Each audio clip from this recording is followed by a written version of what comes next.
Ora, olha, que tema fantástico, pertinente para nós, mulheres, mães e esposas. Precisamos cada vez mais mergulhar naquilo que é o mistério da oração. Às vezes a gente aprende que o nosso poder está no que falamos, nas pessoas que nos influenciam, no grito, no convencimento, mas nessa noite nós vamos meditar sobre isso. A mulher que ora tem um poder. A mulher que ora é diferente. A mulher que ora entende que tudo pode ser mudado pela força da oração. E nós temos hoje a graça de ouvir isso de uma grande mulher de Deus, que é Antonieta, uma irmã de comunidade muito querida, muito sábia. E daqui a pouquinho ela está chegando para a gente compartilhar isso. A mulher que ora, ela tem o poder realmente de transformar todas as situações? O que ela pode fazer com a graça de Deus? É isso que nós vamos aprender. Também aprendemos das mulheres da Bíblia, né? Que mudaram situações, que trouxeram a salvação, a vitória para um povo através da oração, através da intercessão. E assim também nós, mães, esposas, irmãs, mulheres de Deus, mulheres que estamos à frente, às vezes até de um povo, também nos colocamos em ordem de batalha, em oração, na certeza de que Deus está a nosso favor. Estou aqui com a palavra de Deus na minha frente, e a palavra de Lucas, capítulo 10, versículo 38. Marta e Maria. Marta, que é aquela que se preocupava só em fazer as coisas, né? Em dar conta da casa, dos afazeres, em ter tudo em ordem. Tudo que era exterior em ordem.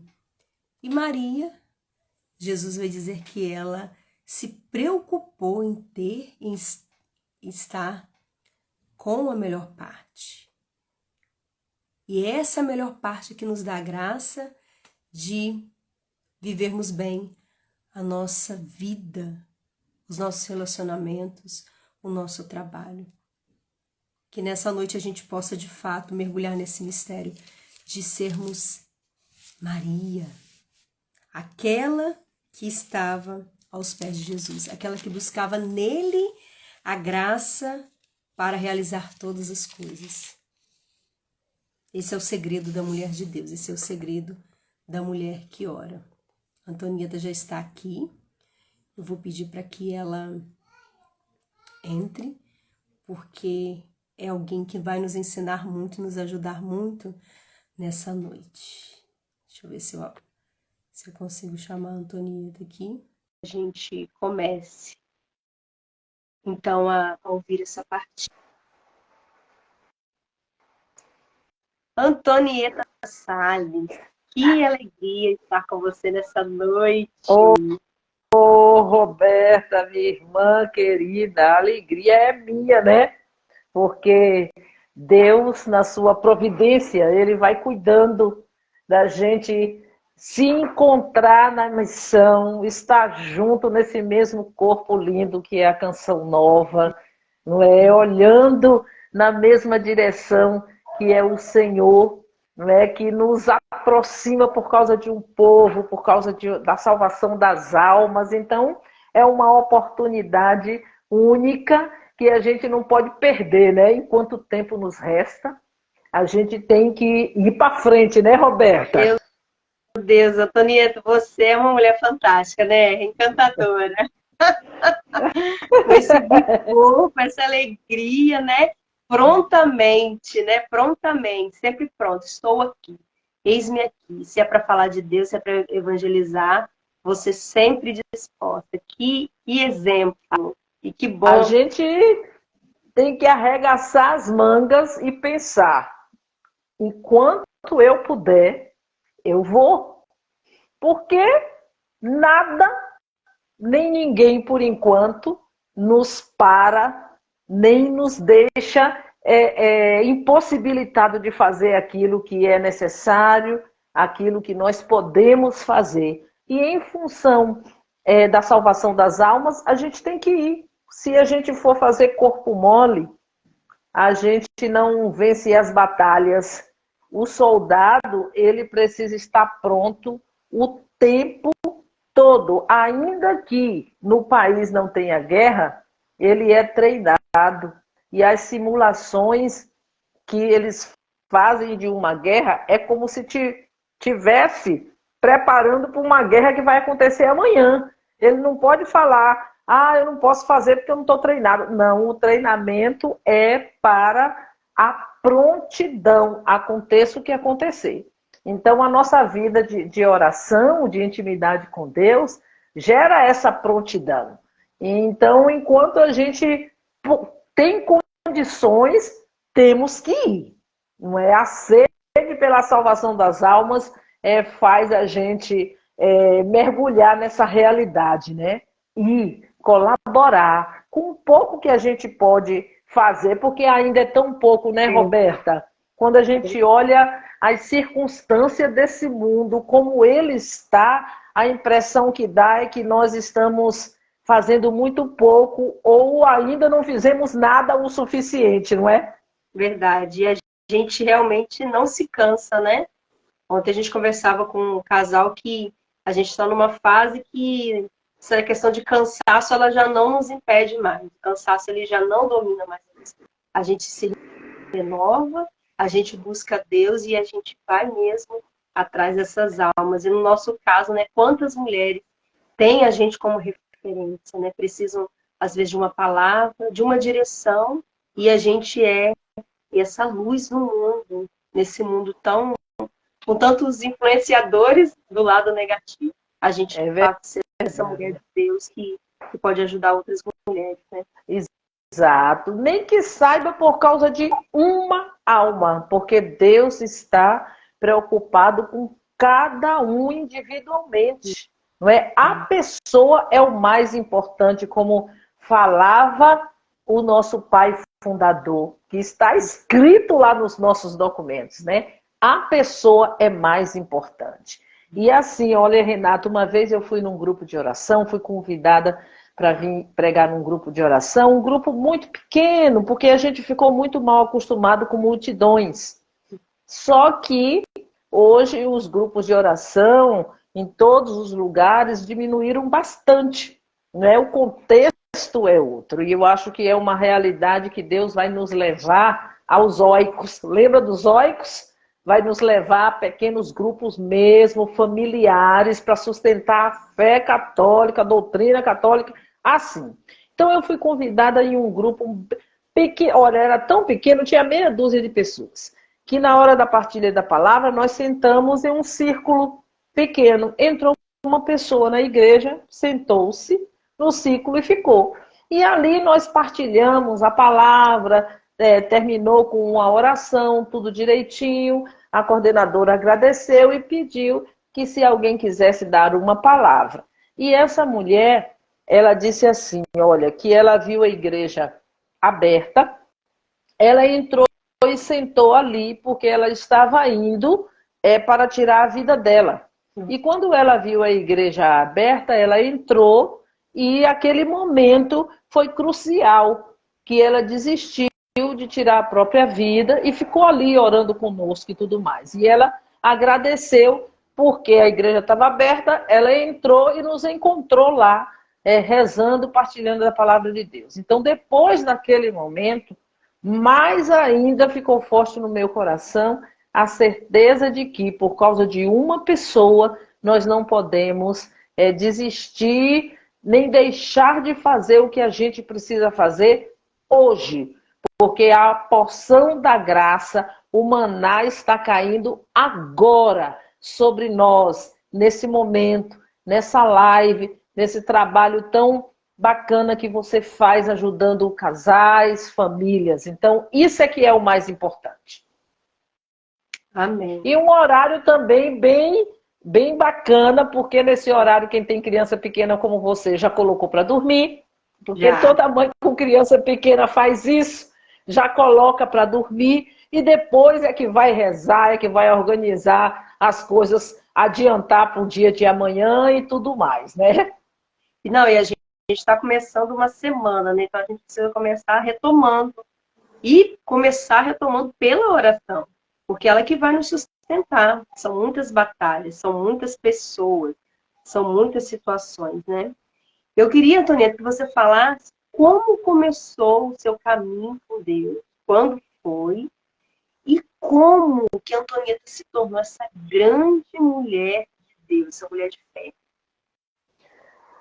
Olha, Renata, eu fui criada na Igreja Católica, numa família bem católica. A minha mãe sempre nos ensinou e nos doutrinou na fé católica. Então, desde criança, o primeiro movimento que eu participei na igreja foi a Legião de Maria Mirim, a Legião de Maria Juvenil, não é? Então, cresci quando eu estava, acho que ia fazer 18 anos que eu fui para o grupo de jovens. Então, era a Legião de Maria. Então, a Legião de Maria nos ensinava, nós somos consagrados, né, à Santíssima Virgem Maria, não é? Temos como prática de vida a oração do terço, a visita aos doentes e aos pobres, a meditação da palavra, a Santa Missa, a adoração, não é? E tem o manual de instrução para ajudar a aumentar a fé e a intimidade com Deus, que é feito, né, nas reuniões do legionário. E a catena legionária que nós rezamos, invocando, né, os títulos de Nossa Senhora ali. Então eu fui crescendo ali. E isso foi toda a minha base na fé e na igreja. Quando eu me casei, eu me perdi. Eu fui o contrário. Eu me casei e me perdi. Abandonei a igreja, abandonei a fé. Para você ter ideia, eu nem na missa dominical eu ia. E isso gerou um sofrimento muito grande no coração da minha mãe, porque ela sempre com o rosário na mão, balançava assim, dizia, eu não te criei para isso. E falava, você não foi criada para isso. Você tem que voltar, Antonieta. E falava isso assim, empunhando o rosário, balançando na minha frente. E nessa perspectiva, no meio de toda essa situação, eu longe de Deus, eu descobri, né, que o meu marido estava numa vida de adultério. E interessante, Roberta, eu casei com o primeiro namorado, namoramos 7 anos, e eu simplesmente coloquei ele no lugar de Deus na minha vida. E eu sempre gosto de falar isso para as mulheres, que nós, aliás, o ser humano tem mania de colocar muitas coisas, situações e pessoas no lugar de Deus na nossa vida. Então a gente coloca o marido, coloca o filho, coloca a ascensão profissional. São necessários? São importantes? São, mas nada nem ninguém pode ocupar o lugar de Deus na nossa vida. Porque Deus, ele é o primeiro. Nada, não existe amor no mundo que possa ocupar o lugar de Deus na nossa vida. Nem o amor aos nossos filhos. E aí a gente faz essa comparação do ser mãe, que nós, mãe, que geramos no nosso ventre, tem hora que dá a impressão que é um pedaço nosso que a gente não quer deixar e que quer botar de... E não pode ser assim, não é? Não pode ser assim. Nós colaboramos com Deus, gerando uma outra pessoa única, livre. E por mais filhos que nós tenhamos, cada um tem uma personalidade diferente, um jeito, e saiu da mesma barriga. Um jeito diferente, uma personalidade diferente, um temperamento diferente, uma característica diferente, porque é único, mesmo gerados de um mesmo pai e de uma mesma mãe. Então não tem como, né? Então, às vezes, nós queremos colocar no primeiro lugar da nossa vida, que pertence a Deus, o filho, o marido, a ascensão profissional e por aí vai. Então eu fiz isso, entendeu? Talvez não seja por ignorância, por imaturidade, imaturidade humana, imaturidade espiritual, falta de sabedoria, entendeu? Caí no meu próprio engano, caí no meu próprio engano dentro dos meus vícios para cultivar aquilo que eu considerava, não é, a alegria, a festa e tudo mais. Então, quando eu me vi nesta realidade, aí eu me lembrei de que existe um Deus que não trai, que não abandona e que está lá, esperando a minha volta, a tua volta. E nesse contexto foi que eu voltei a duras penas para a presença de Deus. E recordo-me que minha mãe fez a inscrição para eu fazer o cursilho de cristandade. Eu estava tão longe de Deus que nem sabia o que era cursilho de cristandade, para ter ideia. E o cursilho lá na minha diocese de origem é bem forte, muito bem trabalhado, tem uma escola de formação maravilhosa.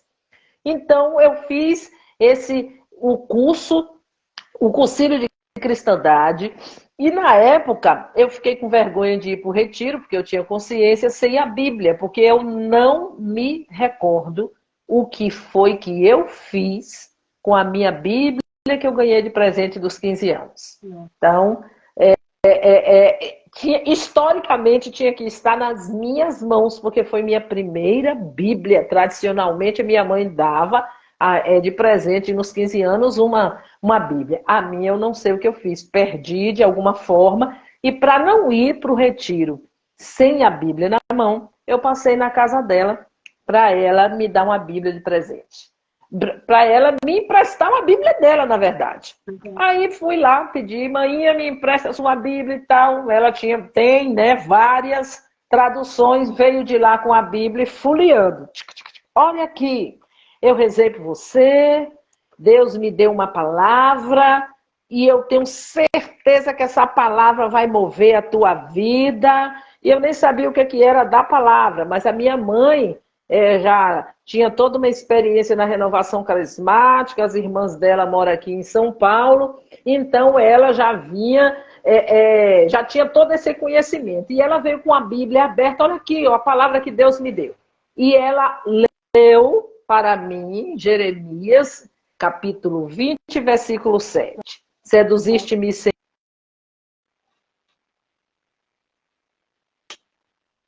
Jeremias 27. Deu uma parada ali, vou pegar aqui. Livro do profeta Jeremias, capítulo 20, versículo 7. Vamos ver se daqui a pouco ela volta. Ainda bem que eu já estava aqui com a palavra na mão, né? Em prontidão. Olha aqui minha Bíblia. A minha tradução é da CNBB. Seduziste-me, Senhor, e eu me deixei seduzir. Dominaste-me e prevaleceste. Olha só. Colocando Deus como Senhor da sua vida.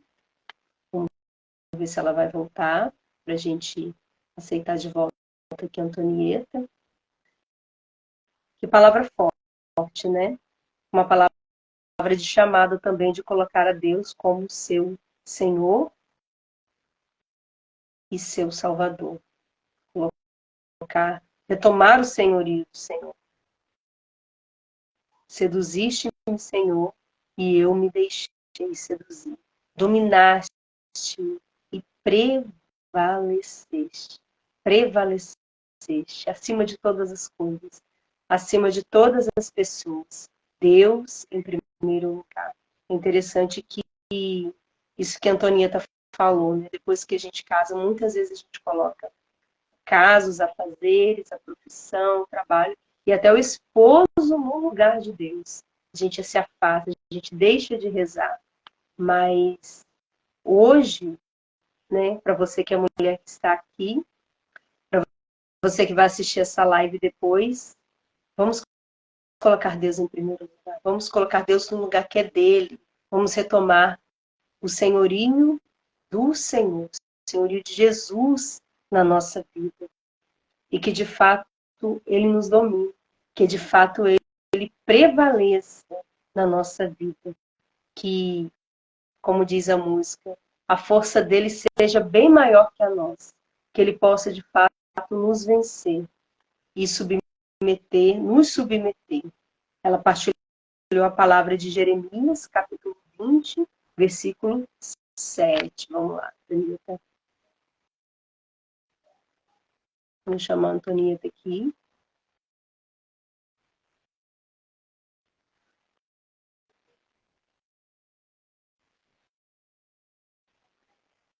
Aí a Antonieta já vai entrar novamente e a gente vai continuar ouvindo a história, que também é a nossa história. Aí. Ah, meu Deus. Será que a minha. Eu fui verificar a minha internet, tá tudo ok aqui. Velocidade, tudo. Que coisa batalha, séria. minha filha, é batalha, é batalha. Jesus Cristo é nosso Senhor. Amém. Sigamos em frente, porque a gente não desiste. Não desiste. Jeremias capítulo 20, versículo 7. É minha palavra de chamado. Por quê, Roberta? Ela leu, eu fechei a Bíblia, subi, é como se entrasse por aqui e saísse do outro lado sem fazer efeito nenhum. Não. Mas, quando eu cheguei na casa de retiro, a casa de retiro estava com a porta fechada e preparando toda aquela surpresa para receber quem estava fazendo o retiro. Quando abriram-se as portas, que vamos adentrando no corredor da casa de retiro, que entramos em uma área bem grande, é como se eu fosse transportada para esse momento lá na hora. Tinha uma faixa preta com letras garrafais brancas em cima, bem grande. Seduziste-me, Senhor, e eu me deixei seduzir. Esse foi o tema do meu cursilho de cristandade.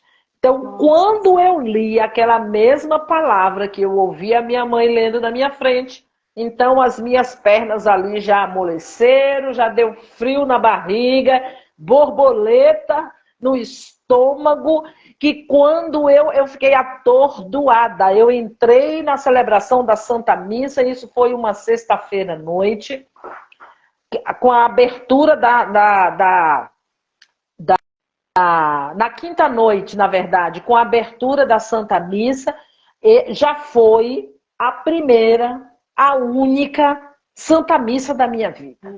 Ali eu já podia voltar para casa impactada e virada pelo avesso do rebuliço que Deus fez na minha vida. Então, a partir daquele momento, eu desci daquela casa de retiro, não foi outra Antonieta, mas foi aquela que voltou a quem ela era de verdade. Porque até então eu tinha me perdido.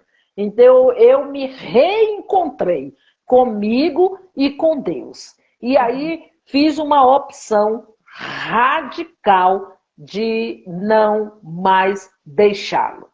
Uma vez minha filha mais velha falou assim para mim: mãe, quem se encontra com o Senhor de verdade nunca o deixa. Então, a partir daquele momento, eu vou encontrando-se comigo e com Deus, eu assumi uma vida radical no Senhor. Radical no sentido de voltar à minha origem, à minha essência, à verdade da palavra de nosso Senhor. Isso é que é ser radical. É a essência do que você é, filha amada de Deus, centrada no amor de Deus que é transbordado em Jesus Cristo, seu Filho, e na verdade da sua palavra. Então, assumir isso para a minha vida e aí venho construindo esse processo de transformação até hoje, porque esse processo ele vai terminar no dia que fecharmos os nossos olhos para essa terra. Porque quanto mais a gente busca nosso Senhor, mais sede dele a nossa alma tem. Não é inesgotável, é inesgotável. Graças a Deus nós não estamos prontas, porque se tivéssemos, o orgulho ia crescer tanto que a gente podia se perder de novo. Então é melhor ficar assim, a cada dia buscando o Senhor. Não é? A cada dia nós temos um limite para vencer, a cada dia nós temos um sim renovado para dar, e a gente vai buscando nessa experiência de Deus ser dele a cada dia. Então foi dessa forma que é neste caminho que eu estou, né? Tem muito ainda que ser transformada, que ser moldada, mas eu me lanço para que Deus tome as rédeas da minha vida, porque me conhecendo, se deixar um pouquinho solto, posso me perder. E eu não quero me perder. Você lembra a data, Antonieta? 93, eu acho. Olha só. 93, eu acho que foi isso, 93, porque 94 eu fiz o primeiro seminário de vida no Espírito para jovens, que teve na minha diocese. Pensa, primeiro seminário de vida no Espírito para jovens, na mesma casa de retiro. Então eu fui fazer a experiência no seminário de vida no Espírito, e lá foi um impacto triplicado. Ali Nosso Senhor falou: agora, minha filha, aceita que dói menos, porque não tem escapatória para você. E aí, minha filha, foi que mais ainda eu me entreguei nessa experiência com Deus pelo poder e pela ação do Espírito Santo. E você sabe, assim, quando você falou, eu me arrepiei toda, né? Porque é a sua história, é a minha história, é a história de tantas mulheres, né? Depois que se casam, tudo parece mais importante, tudo parece prioridade. A gente estava solteiro, pedia a Deus um homem de Deus, um esposo, uma família. Deus nos deu e a gente deixou Deus, né? Então, o trabalho de casa é mais urgente, o trabalho de fora, tudo é mais urgente, a gente vai se esquecendo de Deus. E aí você falou, eu me arrepiei, né? Porque também, quando eu me casei, eu fui me distanciando, né? E tantas mulheres que estão aqui, que eu atendo, que falam a mesma coisa. Eu deixei, eu desleixei, eu era uma mulher de Deus, e eu deixei. E aí, Antonieta, o que aconteceu então depois disso? A Antonieta voltou para casa, né? Tiãozinho estava lá. E quem foi a Antonieta no casamento, no trabalho, na sociedade, depois desse encontro com Deus? Ali fui catar as minhas próprias penas, porque diante de me ver traída e sofrida, comecei a rezar. Quanto mais eu rezava, ficava pior. Não aliviava. Não era difícil. Não era fácil.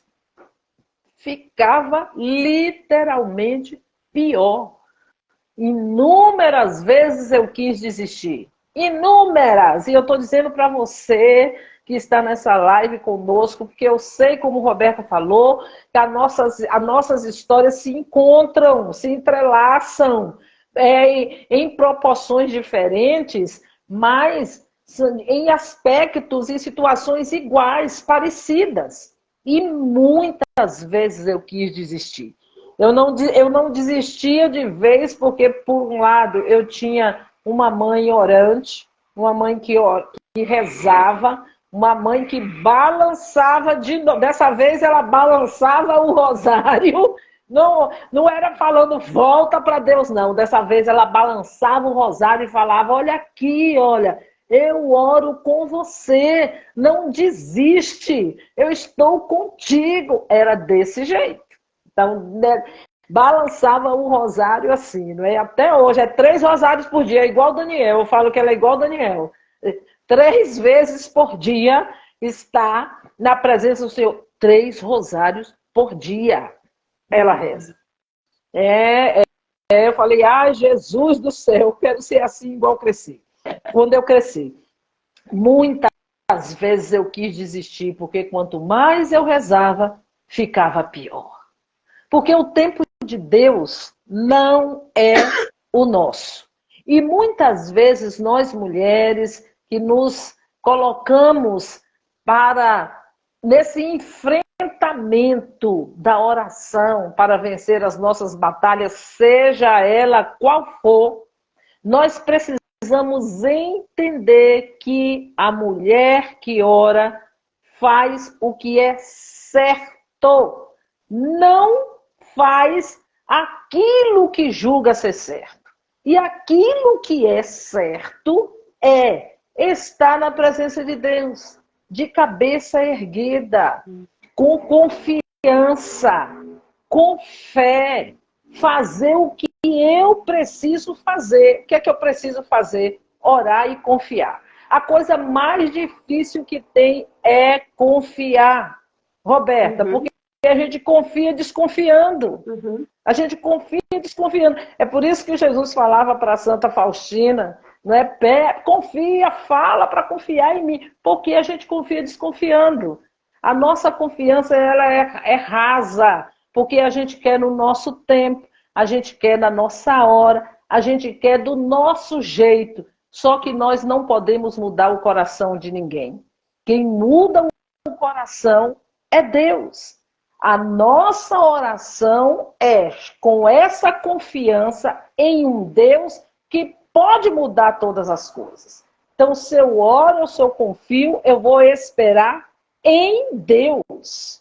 E claro, eu vou olhar também para o meu coração, para os meus desejos, para os meus limites, para os meus vícios interiores, as minhas corrupções interiores, meus adultérios interiores, porque uma coisa interessante, Roberta, quando eu me deparei nessa história, nessa situação de traição, de questionar a Deus por quê, e sempre quando eu orava, Deus me mostrava uma predileção para com a vida dele, e eu ficava indignada porque eu me considerava a boa, que era eu que rezava. Eu que oro, eu que estou na presença de nosso Senhor. O traste miserável não está, entendeu? Até que eu fui percebendo que, olha, você também é uma traidora. Porque as nossas infidelidades, limites e pecado também é uma traição a Deus. Então, quando caiu essa ficha, de eu perceber a dura realidade dos meus adultérios interiores diante do meu pecado, traindo a fidelidade do amor de Deus para comigo, aí eu fui entender que eu precisava ter paciência. Porque quando a gente toca na nossa miséria e no nosso limite, a gente aprende a ter paciência com o processo do outro. É duro e difícil. Não é fácil, não. Não é fácil. Mas é o evangelho desses dias, de ontem, né? Não foi o do leproso? O leproso representa todos nós. Às vezes a gente pega uma passagem bíblica e acha que está tão longe, que Nosso Senhor está contando uma história que não tem nada a ver conosco. Mas aquele leproso é eu e é você. Nós somos leprosos. Só que o que é que Deus faz? O que é que Jesus faz? Coloca a mão na nossa lepra para nos curar. Quando a gente põe a mão na nossa lepra e vê, nossa, eu estou caindo também o pedaço podre da minha lepra, e vejo que eu também não sou ninguém, aí a gente não tem nojo nem medo de tocar na lepra do outro. E aí, quando a gente toca na lepra do outro, a gente vai tendo um processo de respeito com o andamento do outro. Então, eu fui fazendo esse processo a duras penas, porque não é fácil. Fui fazendo aos poucos e Deus foi me levando a entender, a esperar, a ter paciência, sabe? E aí o treinamento da paciência é purgativo nessa terra. O exercício da paciência é o purgatório na terra, minha gente. É o purgatório nessa terra. Mas necessário, né? Necessário. Porque o processo de transformação do nosso coração nos leva também a respeitar o processo da transformação do coração do outro. Não é? Seria uma incoerência, né, buscar uma transformação, um crescimento pessoal, sem entender o processo dos outros. E é o contrário.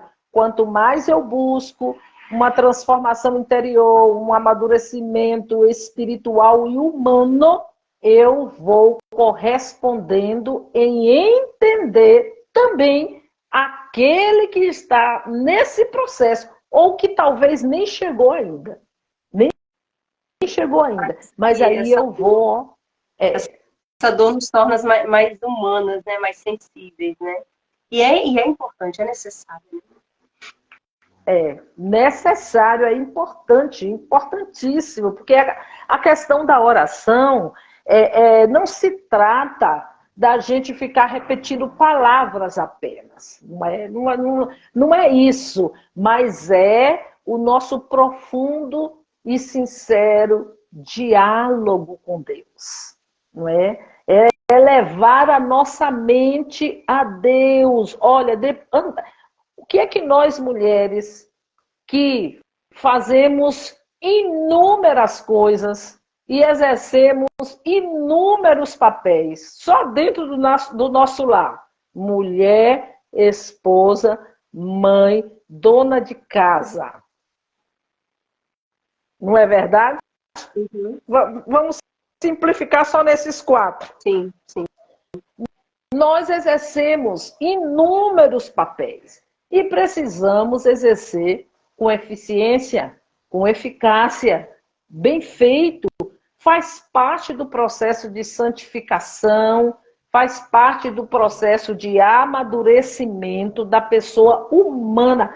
Quem tem o chamado, a vocação ao matrimônio, precisa exercer com maestria bem esses papéis. E quando é profissional que trabalha na sua profissão para ajudar na manutenção da sua casa, ainda tem mais isso aí. Mas a prevalência é a família em primeiro lugar. E é neste papel da família em primeiro lugar que nós precisamos fazer tudo na presença de Deus para manter a nossa vida de oração em dia. E, detalhe, reservar um momento especial para estar a sós com o Senhor. Porque é esse momento de estar a sós com o Senhor, na sua intimidade, nem que seja trancado no seu banheiro, debruçado por cima do vaso sanitário, porque eu já fiz isso várias vezes, você e Deus ali naquele momento. Porque é exatamente esse momento que vai te dar a força para tudo que você for fazer ser na presença de Deus. Quando estiver no tanque, separando a roupa para lavar, para botar na máquina. Quando você estiver preparando o menu da sua família, o que é que você vai organizar? Olha, na prática, como é que eu faço? Eu gosto de cozinhar, eu gosto de fazer as coisas na minha casa. Eu gosto de fazer. Então ele estava na jornada. Ontem, saí de lá às 6 horas, mas eu cheguei em casa, precisava fazer um bolo de milho com coco para os meus. Estava arrebentada de cansada, porque a gente está num retiro, ainda mais no auditório, cansa, pesa a cabeça, não é verdade? É. Então eu cheguei em casa muito cansada e está tendo rodeio, parece aqui em Cachoeira Paulista. Tu imagina a barulheira que tá, não consegui nem dormir à noite por causa do barulho dos carros. Então, eu coloco a musiquinha de Santa Hildegarda, de preferência, ou coloco uma oração ou uma pregação. e vou fazer o que eu preciso fazer. E vou me esmerar em fazer o que eu preciso fazer, já pedindo, Senhor, abençoa este alimento. Não deixe de pedir para Deus abençoar o alimento que você vai manusear na sua casa. Não deixe de fazer, porque as nossas palavras de bênção vai abençoar e aquele alimento vai ser cura para os seus. Se nós colocarmos o amargor para fora, vai amargar e aquela comida vai ficar envenenada. Tem que ter cuidado com isso, tem que ter sutileza no espírito para perceber e para sentir que esse tipo de coisa não pode fazer. Eu estou dizendo isso porque inúmeras mulheres murmuram, reclamam, bate o pé, porque não quer fazer o alimento para a sua própria família. Fala palavrão na hora que está fazendo a comida, joga o prato para lá. Meu Deus, já vi essa cena várias vezes. E nós que somos mulheres sabemos que isso é uma verdade. Então é preciso, primeiro, que é uma providência de Deus o alimento. Tendo ou não, o que Deus coloca é uma providência dele para a nossa família, para a nossa casa. Então a gente já tem que começar abençoando. Quando você faz isso, você está entrando na presença de Deus. Você vai estar orando naquilo que você está fazendo. Até em você dizer, Senhor, eu estou cansada, mas eu vou fazer porque a minha família precisa. Dai força ao meu corpo. E eu vou fazendo assim, Roberta, porque na prática é assim. Na Canção Nova a gente é assim, né? A gente não, tudo que a gente vai é aquilo que a gente coloca na prática. É o evangelho vivo e vivido. Aquilo que a gente faz, Nossa Senhora coloca a sua mão, o seu tempero. Eu rezo assim, ali na beira do meu fogão. Nossa Senhora coloca a sua mão antes da minha, com o seu tempero, para essa comida sair boa, saudável, para ajudar os meus que vão se alimentar. É isso que a gente precisa fazer. Nossa Senhora, meu corpo está doendo, eu já vou fazer 60 anos, a coluna está pesando, me ajuda nessa faxina. Gente, antigamente eu dava a faxina em um dia e ficava feliz da vida. Hoje o meu corpo não aguenta mais, sente o peso, gente. Então o que é que eu faço? Divido nas devidas proporções e faço por etapa o que eu preciso fazer. Porque é o que tenho que fazer.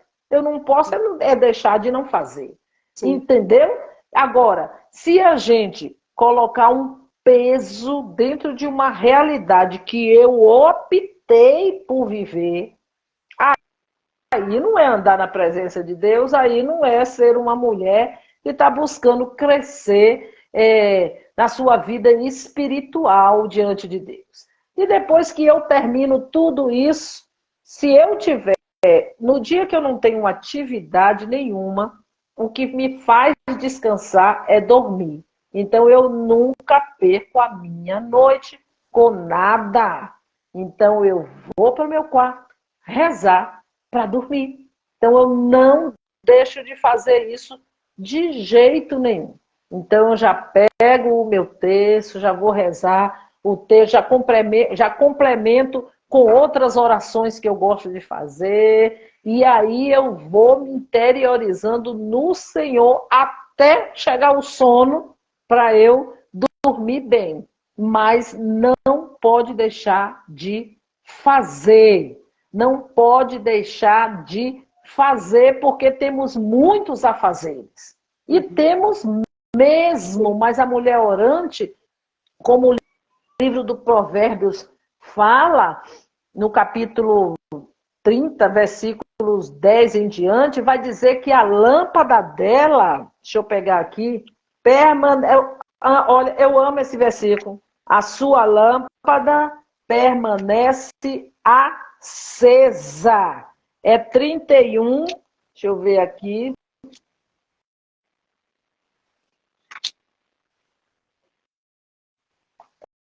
É versículo 31, a partir 31, capítulo 31, versículo a partir dos 10 em seguinte, vai falar que a sua lâmpada permanece acesa. É versículo 18. Olha aqui, ó. Dia e noite sua lâmpada não se apaga. Tem tradução que diz: dia e noite sua lâmpada permanece acesa. Essa lâmpada acesa é essa entrega de vida, de oração e de intimidade com Deus constante. Essa lâmpada não pode apagar. No meu criado mudo, Roberto, eu tenho a imagem da Imaculada Conceição e tenho, sabe essas lanterninhas de decoração? Sim. Tem uma lanterninha de decoração, até uma vez eu postei no Instagram, tem uma lanterninha desse tamanhozinho assim, branca, que eu deixo ali aos pés da Virgem Maria, e todas as vezes, por causa dessa passagem, todas as vezes que eu olho aquela lanterninha é para eu lembrar que a minha lâmpada precisa estar acesa, ou seja, a minha vida de oração precisa estar em dia com o Senhor, no meu dia a dia, com aquilo que eu faço, com aquilo que eu sou, com o que eu tenho que dar conta. Precisa. Porque senão a gente deixa o tempo do Senhor ser roubado com aquilo que a gente precisa fazer. E isso é que não pode acontecer na vida da mulher orante. Não pode. Porque a nossa família é como um barco. Aquele barco que Jesus está nele, mas que muitas vezes a onda, a tempestade, muitas vezes não. No contexto e nas circunstâncias desse mundo, a família hoje em dia é esse barco com essas ondas que estão se levantando de um lado e do outro para naufragar o barco da família. E nós estamos lá gritando, achando que Jesus não está vendo ou está dormindo no barco. Então, eu não posso achar que Jesus está dormindo no barco. Ele está no barco da minha família.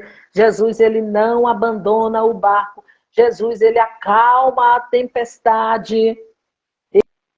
Ele está comigo. Eu preciso acreditar o tempo todo que é a minha oração de confiança no Senhor que está ali no barco da minha família.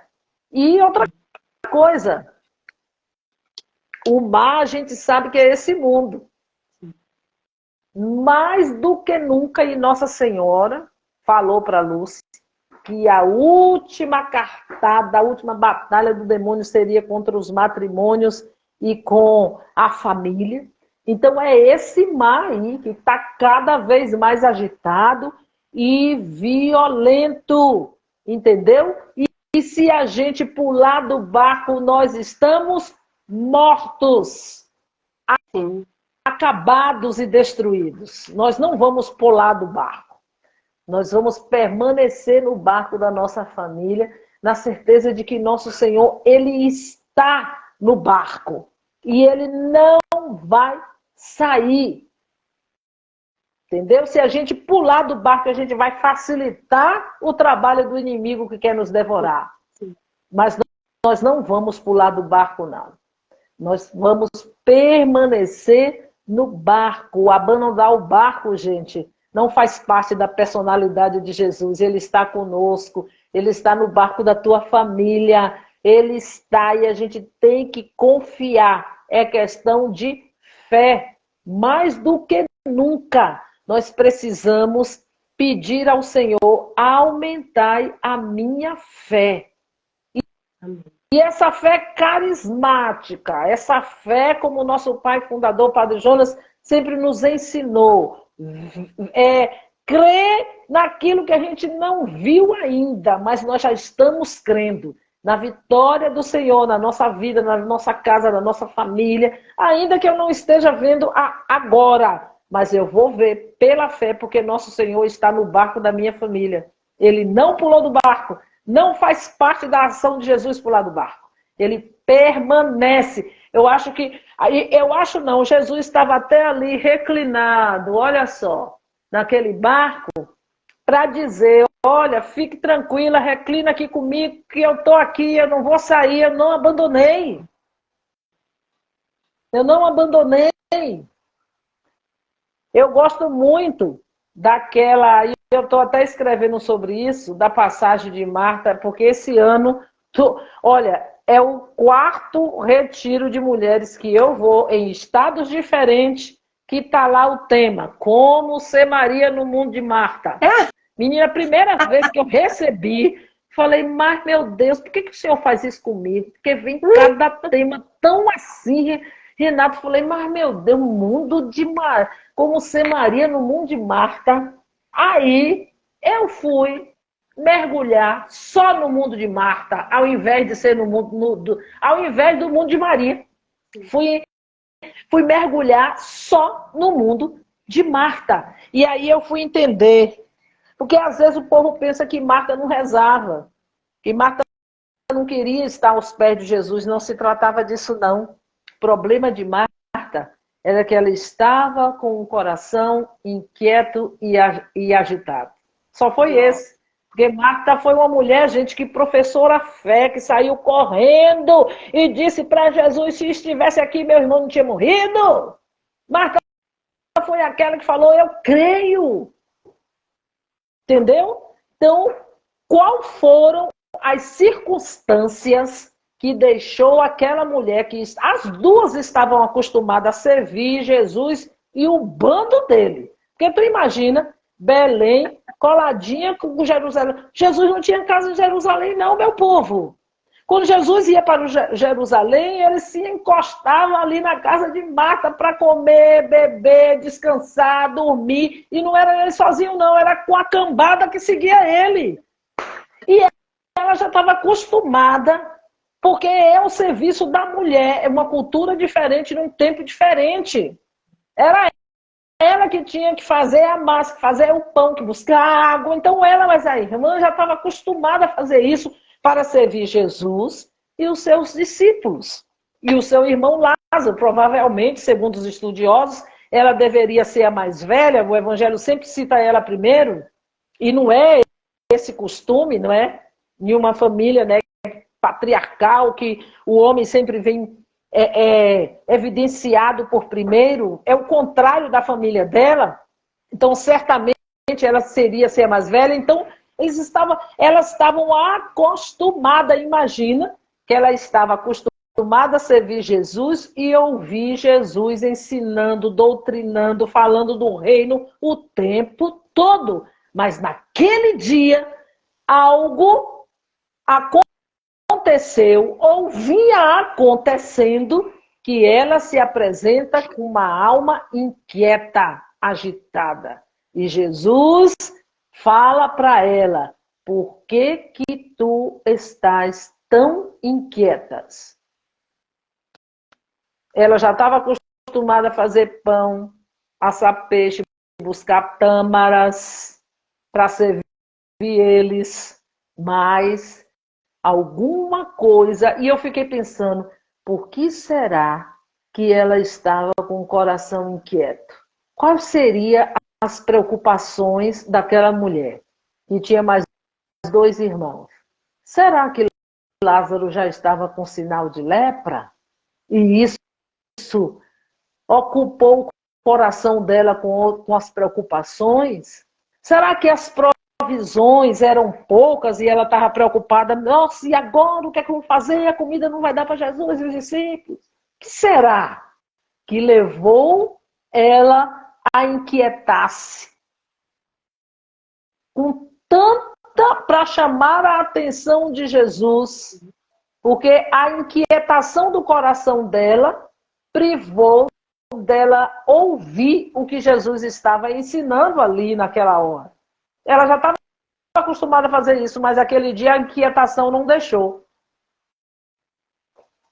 Que é isso. Ela devia estar bem inquietada, né? Porque ela falou, Jesus, você não tá vendo, você não se importa, né? Exatamente.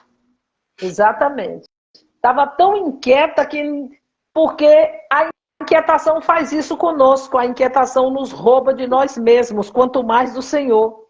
É o que aconteceu com ela. A inquietação roubou ela de ouvir o Senhor, mesmo nos afazeres necessários que ela estava fazendo ali para servir o Senhor. Se já estava acostumada a fazer isso, não era um serviço que era errado, não era um serviço que era errado, mas a inquietação e a agitação interior que roubou ela de estar na presença do Senhor, porque a inquietação nos rouba de estar na presença do Senhor. E estar na presença do Senhor, nós estamos muitas vezes com aquilo que nós fazemos e precisamos fazer. Estar na presença do Senhor não é só quando nós estamos na capela. Não é, Roberto? Sim. A gente tem muitas tarefas, né? Tem muitas atividades. E estar nas tarefas precisa ser uma extensão da nossa vida de oração, desse momento de intimidade com Deus. A gente precisa carregar Jesus para as atividades, né? Exatamente. É como uma pessoa apaixonada que o tempo inteiro está pensando na pessoa, né? E quer fazer tudo junto. Assim também a gente com Deus, né? Exatamente. Agora imagina uma mulher amamentando um bebê de meses com outro bebê de 2 anos. Que eu fui assim, porque foi uma atrás da outra. Então você tem que ter muita paciência, muito equilíbrio, muita segurança para fazer daquele ambiente, primeiro um ambiente tranquilo de paz, porque a criança precisa. Senão a criança vai crescer, coitada, totalmente perturbada por causa da perturbação da mãe. Então, até para amamentar é um momento de paz e sossego, não é verdade? A gente que já amamentou, a gente sabe, é um momento de serenidade, de paz, mesmo nos primeiros, quando o peito fere, mas a gente fica ali e aguenta, não é, Roberta? A gente aguenta por amor àquela criança, que a gente prefere suportar a dor do que arrancar do peito. A gente prefere suportar a dor do que fazer qualquer coisa para assustar a criança que está no peito. Então, naquele momento ali,